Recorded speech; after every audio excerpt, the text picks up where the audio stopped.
não poderia deixar de abrir falando sobre a condenação dos executores da morte de Marielle Anderson. Deputado, boa noite. Genuíno, um prazer receber o senhor por aqui. Boa noite. Eu queria saudar como algo muito positivo essa condenação. E eu queria, Rodrigo, dar um pitaco sobre essa questão da segurança pública. Por favor. O governo Lula deveria ter, quando assumiu, ter criado o Ministério da Segurança Pública para viabilizar o Sistema Único de Segurança Pública, o SUSP, e estabelecer uma parceria na doutrina, na formulação, no acompanhamento e, principalmente, na atuação nos crimes interestaduais. A crise da segurança pública é grave. O que alguns governadores fazem? Empurra com a barriga, convive com a desgraça, quando vem a tragédia, apela para o governo federal, como foi o Cláudio Castro no Rio de Janeiro. Portanto, eu acho que o governo tem que dar prioridade à questão da segurança pública.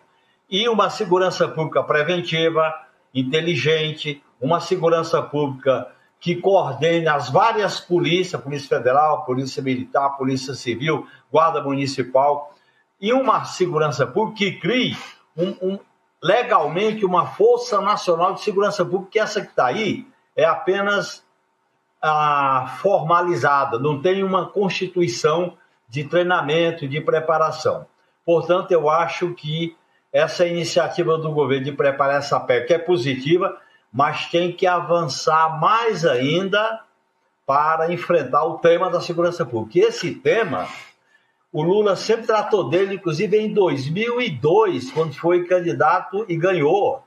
Se a esquerda não der importância ao tema da segurança pública, vem a segurança pública punitivista e a direita ganha terreno, como no Equador, como em El Salvador, como na Argentina. Então, nós temos que ter uma concepção de uma segurança pública. Não pode ser punitivista, nem também pode ser remetida para alguma coisa quando o sistema acabar. Tem que enfrentar com política pública, com financiamento, com treinamento, com inteligência, principalmente separando o que é a prevenção, do que é a ação, do que é a parceria e do que é a inteligência de maneira preventiva. É um problema sério e tem que ser enfrentado. Genuíno, um prazer tê-lo aqui com a gente ao vivo no ICL Notícias. E você entrou aqui minutos depois de sair a sentença dos executores da Marielle Franco. Então, por isso que eu insisto, é um crime que marcou, esses últimos anos. Foi uma espécie de um símbolo, além de toda a dor das famílias e tudo, um símbolo desse avanço da violência da extrema-direita.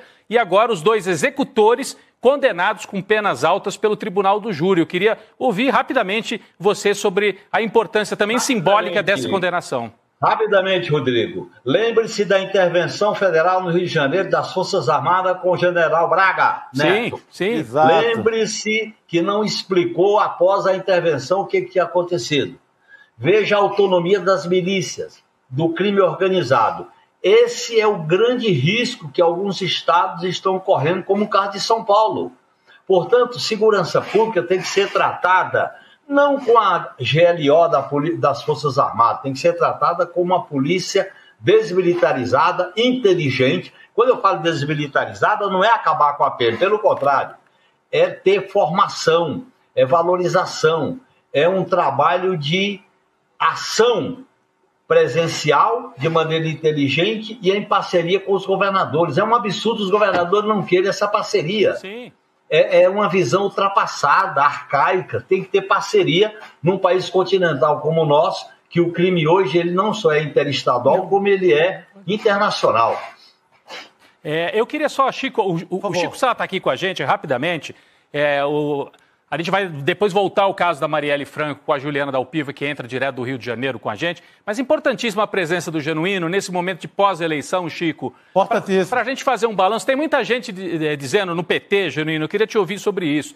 O PT tem que ir mais para o centro. Outros, não, o PT tem que ir mais para a esquerda, retomar as bandeiras históricas. Eu queria ouvir a sua avaliação sobre isso. Você que tem tanta experiência nesse tema, o que o PT deve fazer? E se você considera, foi uma derrota o que aconteceu nas eleições municipais? Foi uma meia derrota? Teve recuperação? O seu balanço e daqui para frente o que o PT deveria fazer?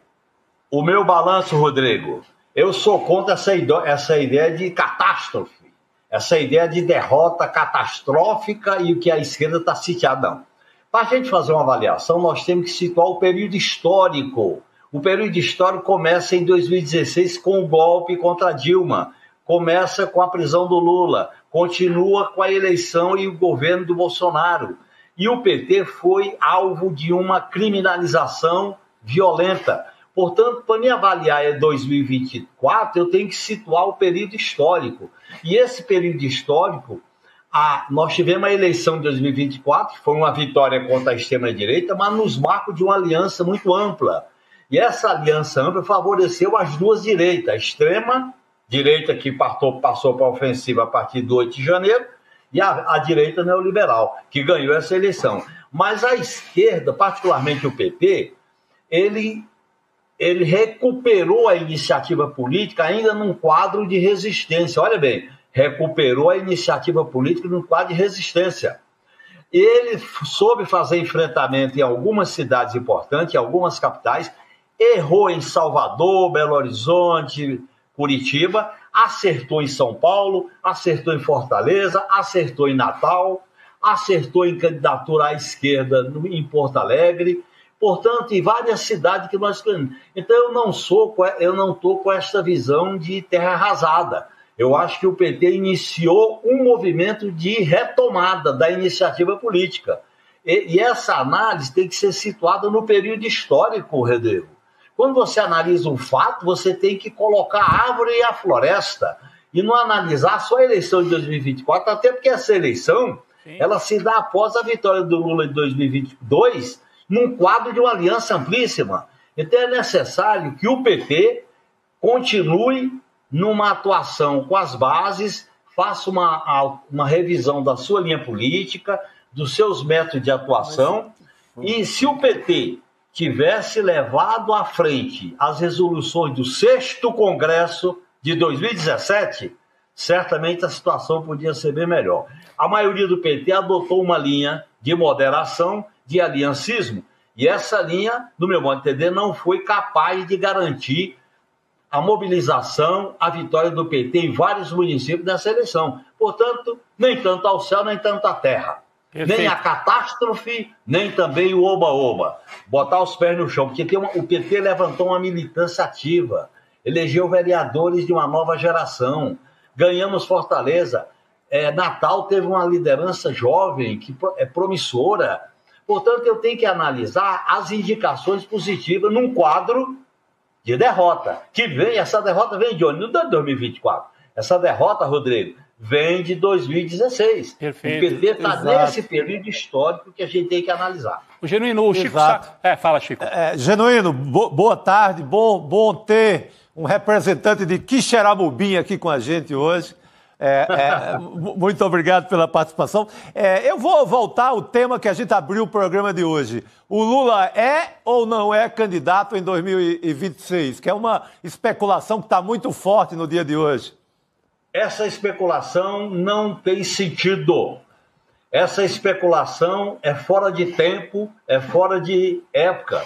O Lula é uma grande liderança, é maior do que o PT é menor do que o Lula. Mas não existe Lula sem PT, nem PT sem Lula. Nós vamos ter que discutir isso no momento certo.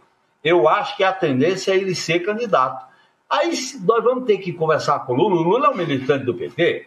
No momento certo, se ele vai ser o candidato e qual a alternativa se ele não for. É cedo colocar essa questão.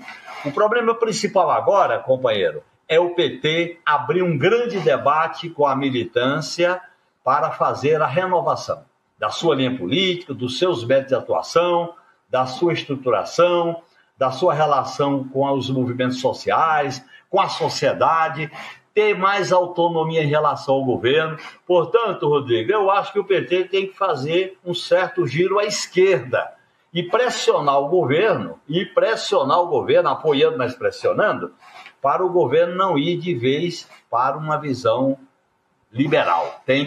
Então, o que eu digo que é isso? O rentismo, a questão da tirania fiscal do arcabouço, a questão do modelo de privatização que está colocado em xeque. Está colocado em cheques que vem desde os anos 90. A questão dos monopólios tem que ser enfrentado com políticas públicas. Eu sou radicalmente contra fazer corte em gastos sociais. E o PT tem que pressionar. Portanto, eu defendo um PT renovado, mais à esquerda, pressionando com autonomia em relação ao governo. Eu não estou na visão nem do derrotismo, nem de achar que o governo tem que ir mais à direita e está tudo bem. Não. A aliança com a direita ela é pontual, não pode ser permanente, porque nós temos que mexer nas bases desse modelo para garantir os direitos da maioria da população. A nova classe trabalhadora, a luta das mulheres, do povo negro, a luta da juventude, a luta pela reforma agrária, a luta pela saúde, pela educação, pelo emprego, são bandeiras históricas que a esquerda tem que lutar por elas. E tem que ser um governo que faça o enfrentamento, que polarize. Portanto, eu acho que aonde o PT polarizou, ele se saiu bem na eleição. Onde ele se acomodou, ele se saiu mal. Muito bem, deputada. Quero muito agradecer a presença do deputado José Genuíno pela conversa. Deputado, sempre um prazer receber o senhor também. Já convido para voltar numa próxima oportunidade. Quero ouvir mais o Genuíno, que é uma voz importantíssima e experiente aí para. Eu quero voltar e eu quero fazer um depoimento. Rodrigo, eu fiz muita entrevista com ele quando ele estava na grande mídia. Agora, fazer entrevista quando ele está na imprensa democrática alternativa é uma felicidade e uma honra. Portanto, eu estou à disposição de vocês. Eu estou fazendo uma luta para mudar o PT, sem mudar de lado. O PT tem raízes, tem história. Vamos mudar sem mudar de lado. Não vamos custear o alambrado, como dizia o Brizola. É isso, valeu. A esquerda nunca foi tão importante. A esquerda tem que ser protagonista. O mundo caminha para uma catástrofe. O Brasil está vivendo uma das maiores crises da sua história. São encruzilhadas e a esquerda é fundamental apresentar o futuro. A esquerda tem que ser o futuro, o sonho, a utopia no bom sentido. Eu estou nesse caminho, viu, Rodrigo?